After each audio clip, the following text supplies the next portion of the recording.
एक समय की बात है। हनुमानगंज नाम का एक गांव था। उस गांव में त्रिलोकीनाथ नाम का एक व्यक्ति रहता था। उसका इस दुनिया में कोई न था सिवाय हनुमान जी के। त्रिलोकीनाथ हनुमान जी का बहुत बड़ा भक्त था। वह रोज उनकी पूजा किया करता था। त्रिलोकीनाथ हनुमान जी को ही सब मानता था। एक मित्र, पिता, गुरु, वह सारी बातें हनुमान जी से किया करता था। अरे कहां जा रहे हो त्रिलोकीनाथ? इतनी सुबह सुबह? बस भाई, हनुमान मंदिर जा रहा था। हनुमान जी की पूजा करके दिन शुरुआत करूंगा। अच्छी बात है, चलो आओ, तुम पूजा करके मिलते हैं। फिर त्रिलोकीनाथ मंदिर पहुंचता है और मंदिर की साफ सफाई करने लगता है। हे प्रभु, कितनी धूल मिट्टी है, कोई सफाई करने वाला ही नहीं है। मैं ना रहूं तो यह मंदिर मंदिर ना लगे। और आप प्रभु इतने बड़े बड़े चमत्कार करते हैं, जरा सा चमत्कार यहां भी दिखा दो। लेकिन नहीं, आपको पता है ना कि त्रिलोकीनाथ आएगा और सफाई कर देगा। त्रिलोकीनाथ हनुमान जी से बातें करते करते मंदिर की सफाई कर देता है और फिर हनुमान जी का न लगाता बैठ जाता है। तभी उसके ध्यान में हनुमान जी रस्सियों से बंधे हुए दिखाई देते हैं। त्रिलोकीनाथ, मुझे यहां से छुड़ाओ, मैं बंधा हुआ हूं, निकालो मुझे यहां से। यह क्या है? हनुमान जी मुझसे मदद मांग रहे हैं। मैं भी ना कुछ भी सोचता हूं। त्रिलोकीनाथ इस बात को एक बुरा ख्याल सोचकर मंदिर से बाहर चला जाता है। लेकिन अभी भी उसके दिमाग में वही ख्याल घूम रहा होता है। तभी उसे रघुनाथ मिलता है। क्या हुआ भाई? मंदिर से पूजा करके आए, लेकिन लगता है मन को शांति नहीं मिली। दिमाग में कुछ उथल पुथल चल रही है क्या? हां भाई, क्या बताऊं। आज बजरंगबली का ध्यान कर रहा था तो मैंने एक दृश्य देखा कि हनुमान जी एक रस्सी में बंधे हुए हैं और मुझसे मदद मांग रहे हैं। भाई, हनुमान जी को तुम्हारी मदद की कब से जरूरत आन पड़ी और उन्हें बांध कौन सकता है? जरूर यह ख्याल तुम्हारे मन में ऐसे ही आ गया होगा। बात तो तुम सही कह रहे हो। यह बोलकर त्रिलोकीनाथ वहां से अपने घर आ जाता है। संध्या होती है। सारी दिनचर्या खत्म होने के बाद त्रिलोकीनाथ खाना खाकर सो रहा होता है। त्रिलोकीनाथ को फिर से वही स्वप्न आता है। त्रिलोकीनाथ, मुझे यहां से छुड़ाओ, मैं बंधा हुआ हूं, निकालो मुझे यहां से। आप कहां हो प्रभु? मैं मंदिर के पीछे आम के पेड़ में फंसा हुआ हूं। मुझे यहां से निकालकर मंदिर में स्थापित करो। यह कैसा स्वप्न है? लगता है हनुमान जी स्वप्न के माध्यम से मुझसे कुछ कहना चाहते हैं। यह बात कल मुखिया जी के आगे रखनी पड़ेगी। अगले दिन त्रिलोकीनाथ ऐसा ही करता है वो गांव में पंचायत बैठता है। सभी गांव वाले वहां खड़े होते हैं। क्या हुआ त्रिलोकीनाथ, आज पंचायत क्यों जमा की है? बात थोड़ी गंभीर है मुखिया जी। कल से मुझे बार बार हनुमान जी स्वप्न के जरिए बता रहे हैं कि वह मंदिर के पीछे आम के वृक्ष में फंसे हुए हैं। उन्हें वहां से आजाद करके मंदिर में स्थापित करना है।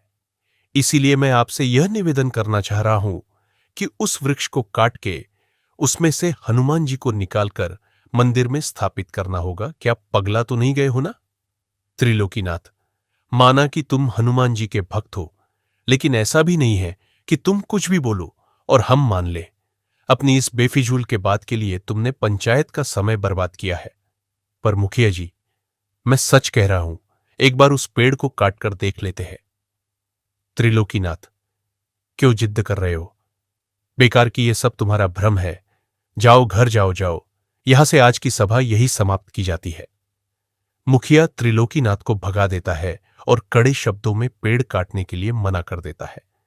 त्रिलोकीनाथ उदास मन लिए घर की ओर जाने लगता है। तभी रघुनाथ उसके कंधे पर हाथ रखता है। त्रिलोकीनाथ, परेशान मत हो, ये सब तुम्हारे मन का वहम होगा। ज्यादा ध्यान मत दो। और वैसे भी वह आम का वृक्ष मुखिया जी का है और पता है उस अकेले वृक्ष से कितने फल आते हैं। वह तुम्हारी बात पे वृक्ष तो नहीं काटने वाले। ज्यादा सोचो मत, जाओ आराम करो, सब ठीक हो जाएगा। यह बोलकर रघुनाथ वहां से चला जाता है। लेकिन इस बात से त्रिलोकीनाथ को अभी संतुष्टि नहीं मिली थी। उसका मन अभी भी व्याकुल था।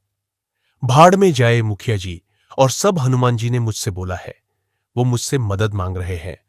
कोई नहीं, हिसाब देगा तो भी मैं उनकी मदद करूंगा। त्रिलोकीनाथ किसी की बात नहीं मानता।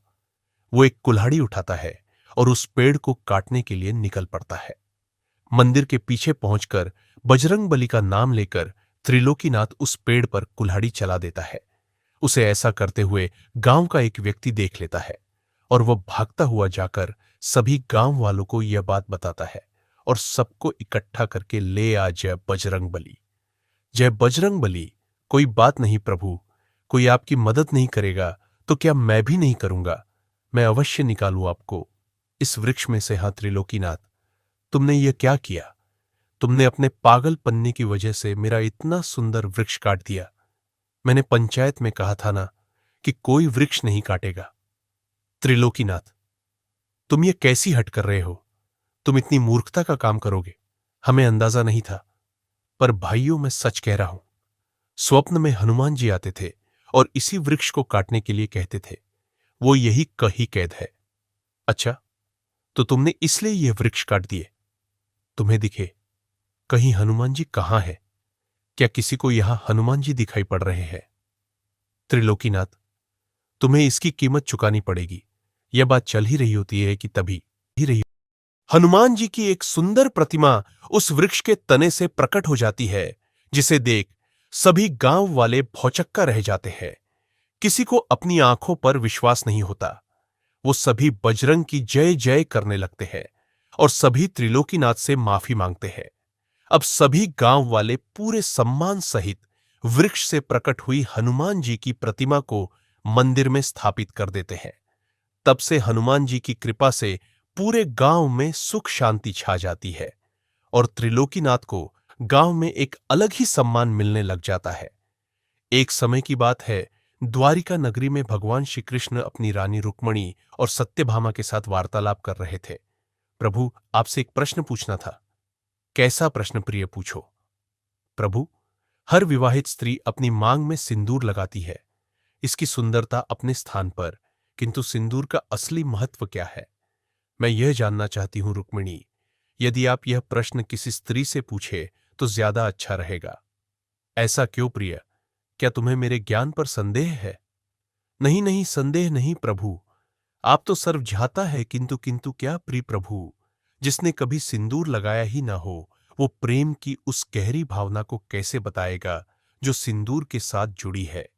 इसलिए इस प्रश्न का उत्तर तो केवल एक स्त्री ही दे सकती है, जो प्रतिदिन अपनी मांग में सिंदूर लगाती है। उचित है, परंतु जिसने लगाया वो पुरुष तो समझ सकता है प्रभु।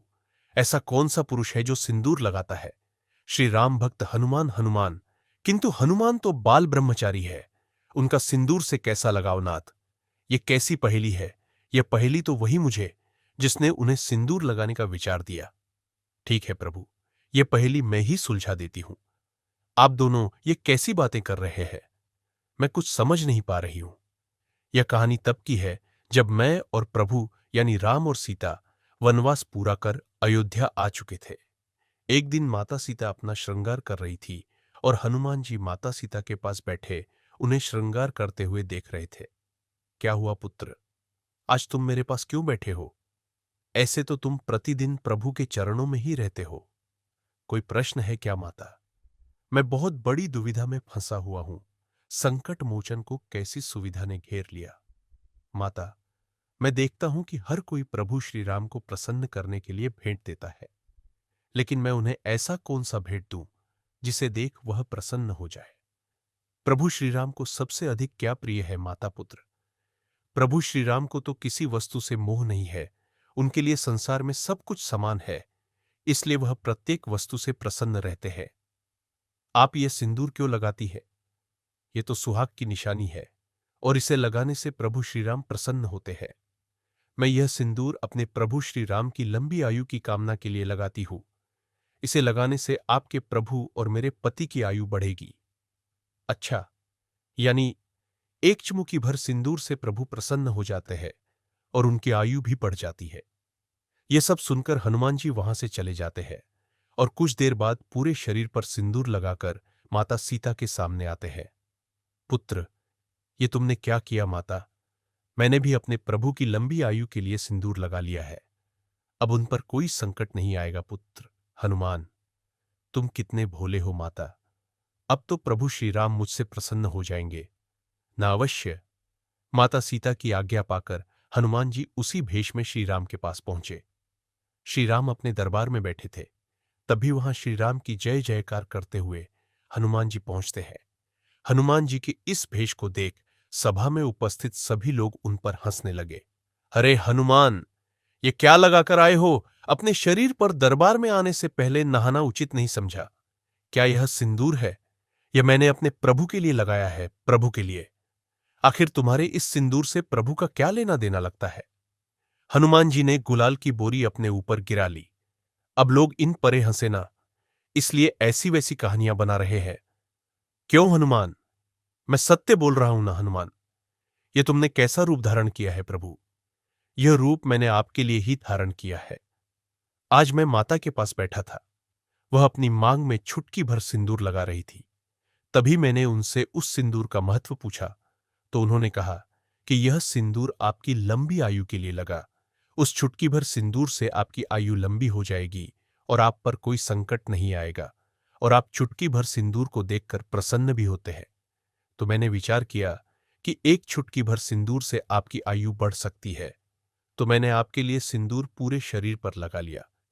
इससे आप चिरंजीवी हो जाएंगे और मुझे देख आप इतना प्रसन्न होंगे कि मुझे अपने हृदय से लगा लेंगे। हनुमान जी का यह भक्ति भाव और भोलापन देख श्री राम अपने आप को रोक नहीं पाते और वही आकर हनुमान जी को अपने हृदय से लगा लेते हैं। ये देख सभा में बैठे सभी लोग आश्चर्यचकित रह जाते हैं। प्रभु, अब आपको कोई भी संकट छू नहीं सकता। हनुमान, तुम्हारे होते तो मुझसे भी कोई संकट छू नहीं सकता, क्योंकि तुम संकट मोचन जो हो।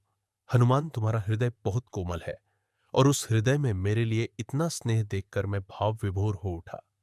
पुत्र, आज मंगलवार के दिन तुमने यह जो मेरे लिए मंगल कामना की है, मैं वचन देता हूं कि आगे भी कोई भक्त मंगलवार के दिन तुम इस सिंदूरी रूप के दर्शन करेगा, मैं उसके लिए इतना ही कृपालु हो जाऊंगा। भक्त तो यह है सिंदूर का महत्व, जो कि हनुमान ने भी समझा। एक और महत्व की बात थी जो मैंने हनुमान से कही थी, वो यही कि विवाहित स्त्री की मांग का सिंदूर प्रतीक है कि वह अपने स्वामी के प्रति समर्पित है, और हनुमान जी ने अपने देह पर सिंदूर लगाकर अपनी भक्ति को प्रभु के चरणों में